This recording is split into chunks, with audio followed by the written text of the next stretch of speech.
मैं हूं नूर फातिमा। आप देख रहे हैं नेशनल न्यूज। ताज़ा तरीन खबर शामिल करते हैं।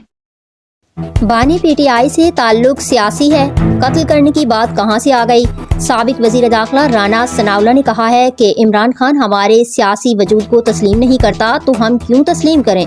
पाकिस्तान जिस भंवर और अदम इस्तेहकाम में फंसा हुआ है उसकी बुनियाद ही इमरान खान है।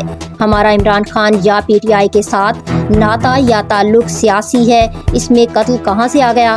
मामला ये है कि अगर आज बानी पीटीआई सियासत से अलहदा हो जाए या वो अपनी मखसूस सियासी सोच को, जिसके तहत वो कहता है मैं किसी को नहीं छोड़ूंगा, सारे चोर डाकू हैं, जिसके तहत वो किसी भी सियासी जमात के साथ बात करने का कायल नहीं है, अगर वो ये सोच बदल दे तो मामला उसी वक्त ख़त्म हो जाता है।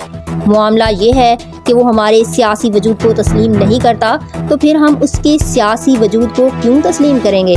वो हमारे सियासी वजूद को ख़त्म करना चाहता है तो मुझे कोई गलत फहमी नहीं कि मैं कहूँ कि वो हमें कत्ल करना चाहता है। मैंने सियासी वजूद से मुतल्लिक वजाहत 6 या 8 माह पहले भी की थी। पीटीआई की सियासत इमरान खान की सोच का महवर है। वो सोच यही है कि मैं किसी को नहीं छोड़ूंगा। पाकिस्तान जिस भंवर और अदम इस्तेहकाम में फंसा हुआ है उसकी बुनियाद ही इमरान खान है।